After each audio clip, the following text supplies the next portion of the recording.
The story starts and we see Riley's father barged in a panic, took her away. The woman's name was Cynthia, an experienced psychiatrist. She claimed that she could dive into the subconscious minds of her patients to understand and treat the deep-seated fears and mental illnesses hidden within. Riley had just been taken away. She had come to Cynthia seeking help.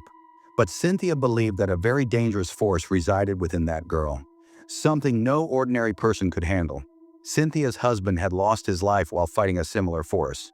Because of that fear, Cynthia refused to get involved in the matter.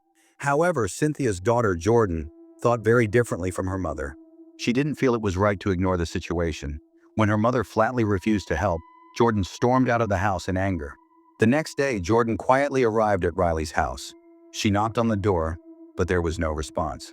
It felt like Riley had been locked in a basement. Suspicious, Jordan managed to sneak inside the house and started searching for Riley. She opened a door only to find a closet, but then she noticed another door that was locked. Jordan found a screwdriver and broke the lock.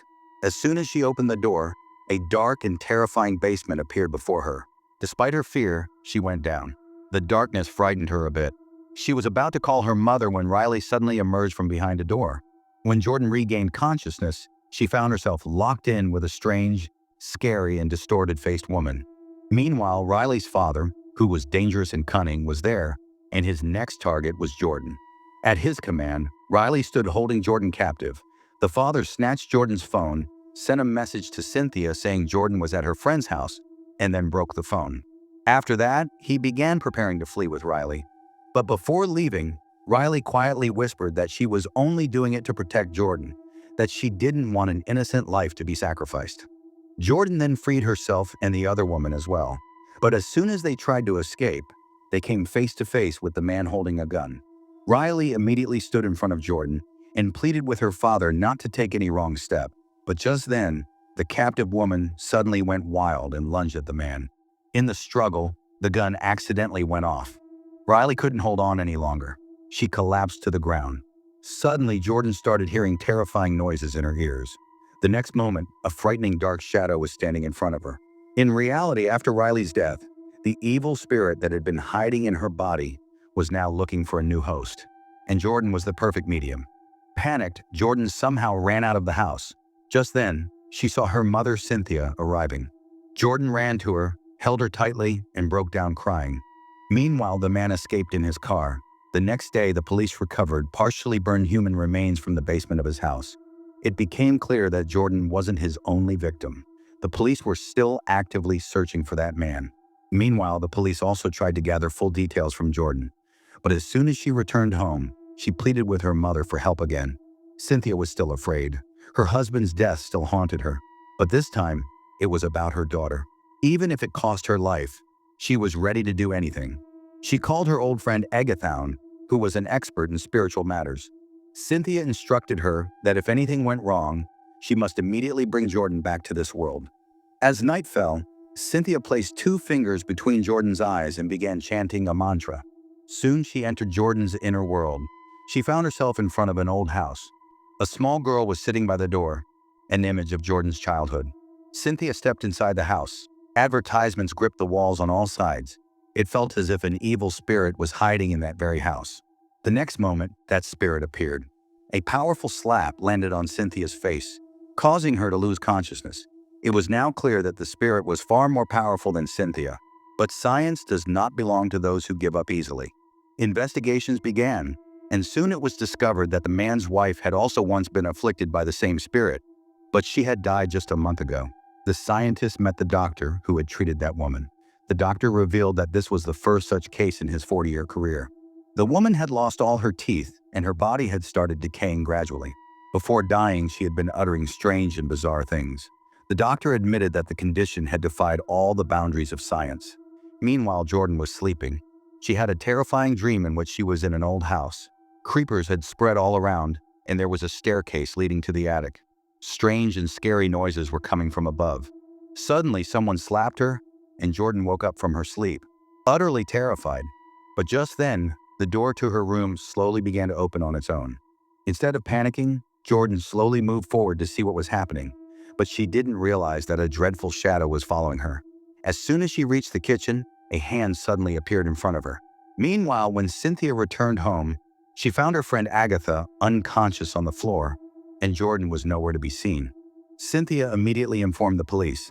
The police assured her that they would find Jordan soon, but at that moment, Jordan was with that man in a desolate forest, where he had locked her inside a large coffin-like box. When Jordan regained consciousness, she started screaming and trying to get out. After a great struggle, she managed to open the lid, but standing in front of her was the same man with the shovel in his hand. He closed the box again and buried it in the ground. Meanwhile, Cynthia was sitting at the police station, constantly wondering when some news would come. Just then, news arrived that the man had turned himself in at the police station. Cynthia pleaded with him to reveal Jordan's location, but he remained silent. Left with no other option, Cynthia asked the police for permission to speak with him alone.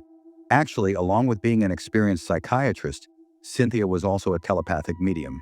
She wanted to enter his mind and find out where Jordan was.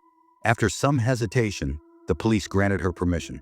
Cynthia meditated and entered his consciousness. His mind was full of fear, pain, and darkness. But after going deeper, Cynthia finally saw a vision of a forest. That was where Jordan had been buried alive. But the forest was so vast that finding Jordan felt like looking for a needle in a haystack. On the other side, Jordan was trapped in that coffin, with the same demonic shadow sitting on top of her, trying to completely consume her. Her condition had deteriorated so badly that she started gasping for breath out of fear. Just then, Cynthia arrived at that part of the forest. She remembered a mark she had seen in the man's mind. She turned the vehicle in that direction. The police jeep followed closely behind. But the emotional bond between mother and daughter was so strong that Cynthia soon reached the exact spot where Jordan had been buried alive. Both of them were extremely weak. Just then, the sound of police sirens could be heard.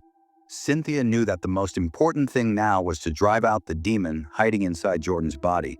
She once again placed her fingers between Jordan's brows and entered her soul. She found herself once again in front of the old house where Jordan's childhood was waiting. This time, Cynthia held a lantern in her hand, and Jordan was sitting in front of the house's door.